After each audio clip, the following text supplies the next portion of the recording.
Bienvenue dans une toute nouvelle capsule express où est-ce que je parle de sujets de manière très rapide, en survol, mais aussi pour vous éduquer sur plein de sujets reliés au mouvement, à la maternité et à la montagne. Première capsule qui avait été faite, je vous ai parlé de pourquoi certaines femmes on va avoir un retour à l'entraînement en postnatal plus rapide que d'autres. Puis aujourd'hui, on embarque dans un sujet, une question qui revient vraiment souvent en lien avec le plein air. Quoi faire et ne pas faire si vous rencontrez un ours en randonnée? Cette question-là revient vraiment souvent parce que j'ai fait plusieurs aventures seule, puis même maintenant seule avec mon enfant. Puis c'est une peur qui revient quand même souvent. Tu sais, partir en randonnée avec ses enfants, c'est vraiment, ou même seul, en fait, la randonnée en général, c'est une expérience qui est incroyable. C'est plein de découvertes, c'est vraiment inoubliable. La nature peut parfois nous surprendre, hein. On peut avoir des rencontres inattendues avec des humains ou avec des animaux. Puis les ours, c'est vraiment une source de peur qui est quand même généralisée parce qu'on dirait que les gens, ils savent pas quoi faire. Est-ce que je m'en vais en courant? Est-ce que je recule tranquillement? Est-ce que je fais comme si j'étais pas là? Est-ce que je fais beaucoup de bruit? Puis je pense qu'en tant que maman aventurière, c'est vraiment essentiel de savoir comment réagir face à une situation comme ça. Je dis maman aventurière, mais même si vous n'avez pas d'enfant, je pense que c'est important de savoir quoi faire pour assurer votre propre sécurité, puis encore plus si vous avez des enfants, assurer la sécurité de toute votre famille. Fait que voici quelques trucs, astuces que vous pouvez garder en tête. Puis j'ai aussi un article de blog sur le sujet sur mon site web. Mais premièrement, là, c'est la préparation avant la randonnée. Fait que vous informer sur la région, savoir s'il y a de la présence d'ours dans les secteurs où est-ce que vous allez randonner, consulter les sites web des parcs nationaux aussi ou les parcs locaux pour obtenir de l'information. Il y a des ours qui ont été observés. Je sais que, par exemple, dans l'Ouest canadien, c'est beaucoup plus fréquent au printemps que, par exemple, au Québec. Il y a aussi des groupes Facebook de randonnée là, que vous pouvez aller voir. Il y a des randonneurs qui vont mentionner s'ils ont vu des ours ou pas. Deuxième point, là, avant la randonnée, c'est de s'équiper de manière correctement. Fait qu'avoir un spray anti-ours si vous avez besoin d'un spray anti-ours, là, des grosses cannes, peut-être pas nécessaire au Québec, mais si vous allez dans l'Ouest canadien, par exemple, c'est un des moyens les plus efficaces là, de dissuader un ours si vous en rencontrez un, puis savoir comment l'utiliser correctement avant de partir. Là. Ça vaut pour n'importe quelle pièce d'équipement de plein air. Tu sais, savoir comment monter votre tente rapidement, savoir comment partir votre brûleur rapidement, savoir comment partir un feu, mais savoir comment utiliser le spray anti-ours, c'est vraiment primordial. Personnellement, j'ai jamais traîné de grosses cannes de spray anti-ours. Moi, j'ai toujours un petit là qui est comme plus pour les chiens, pour les coureurs, là, pour même se défendre contre un humain. Je pense que ça pourrait être efficace contre un ours, mais moi, je l'ai toujours dans mes ceintures de hanche là, de mon sac à dos avec un couteau. Donc, c'est les deux choses que j'utilise là, en randonnée. Si jamais je rencontrais un ours, je ferais un petit couteau, ben, mes bâtons, un petit couteau, ma forme physique, puis le petit spray. Sinon, ben, voyager en groupe, les ours sont très peureux, sont moins susceptibles de s'approcher d'un groupe que d'une personne seule. Donc, randonner avec plusieurs adultes si possible.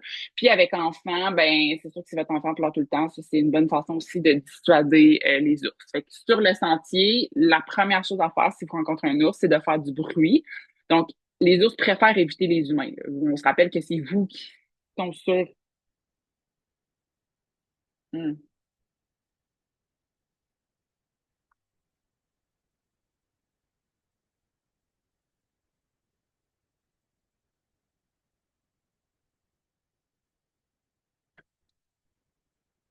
On se rappelle que c'est vous qui sont sur leur territoire. Donc, assurez-vous là qu'ils savent que vous êtes là. Fait que si vous voyez un ours, essayez pas de le prendre par surprise. C'est la pire chose. Donc, parlez, chantez, utilisez. Il y a des clochettes à ours aussi. J'en ai pas parlé d'entrée de jeu.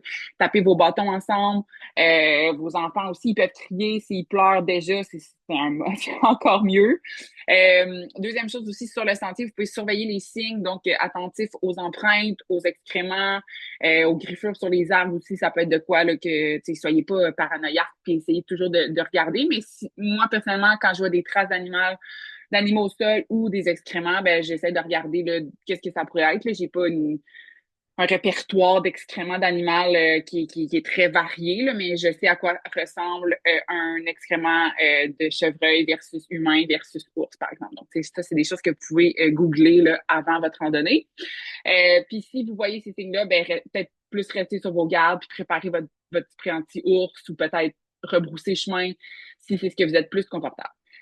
Gardez vos enfants près de vous. Ça, c'est si vous avez des enfants, là, souvent les enfants, ben, ils vont vouloir aller très loin devant vous, vous les perdez de vue, mais c'est la pire chose à faire, spécialement dans un endroit dans des sentiers où est-ce qu'il y a beaucoup de faune. Vous voulez leur expliquer là, l'importance de rester en groupe puis de faire du bruit aussi, tu sais, s'ils sont en âge de comprendre, ben, de leur expliquer quoi faire eux aussi en cas d'ours. Puis jamais là, c'est ça, jamais de prendre les ours par surprise. En cas de rencontre, premièrement, restez calme. Je sais que c'est pas évident, spécialement si c'est une de vos grandes peurs. Si vous voyez un ours à distance, restez calme. On court pas, on se met pas de reculons puis on part jambes à nos coups. Ça pourrait déclencher vraiment une réaction là, de fight or flight chez l'ours. C'est que l'ours pourrait se mettre en mode là, poursuite puis vouloir vous poursuivre. Éloignez-vous lentement. On veut reculer parce qu'on veut toujours garder un œil sur l'ours. Fait qu'on veut pas le regarder fixement directement dans les yeux. Là. C'est quelque chose qui revient souvent, mais vous voulez reculer tranquillement pour pas mettre dos à l'ours, pour pas l'effrayer, puis pour pas non plus que lui se mette en mode défense, puis aussi vous voulez toujours garder il est où, tu sais, par rapport à moi.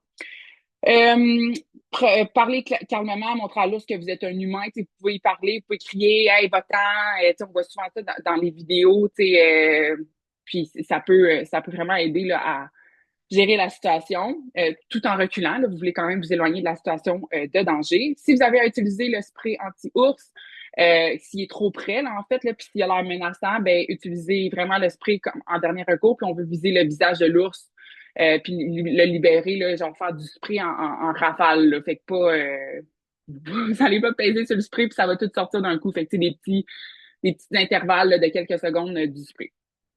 Après la rencontre, ben, bien entendu, quitter où est-ce que vous étiez. Là, vous voulez quitter la zone. Vous vous éloignez prudemment, puis informer les autorités, soit du parc ou les autorités locales, garde de parc, les gens à l'accueil, que vous avez vu un ours, que vous vous rappelez c'était où, quel kilomètre du sentier, puis ainsi de suite. Puis après la rencontre, aussi, c'est important, si vous avez vos enfants, ben, de refaire un retour sur la situation, d'éduquer vos enfants. C'est une je pense que quand ça arrive, on peut utiliser à notre avantage de manière positive pour enseigner à nos enfants l'importance ben, du respect de la nature, qu'on est des visiteurs, puis quoi faire si jamais la situation n'a pas super bien été gérée, puis il y a eu X, Y, Z là, qui s'est présenté. Fait que finalement, si vous rencontrez un ours en rando, ça peut être assez impressionnant. Personnellement, je l'ai jamais vécu, mais avec les bonnes connaissances et la bonne préparation, comme tout dans le monde du plein air, vous pouvez vraiment vous assurer d'avoir une expérience qui est plus sécuritaire. Puis en suivant ces petits trucs-là, là, j'espère que vous vous sentez un petit peu plus préparé, un petit peu plus outillé à faire face à cette situation-là, même si c'est pas quelque chose que je vous souhaite.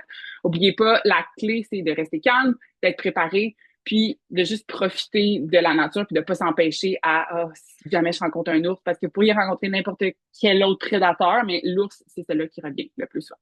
Fait que je vais vous souhaiter une bonne rando, puis on va se revoir dans une prochaine capsule extra.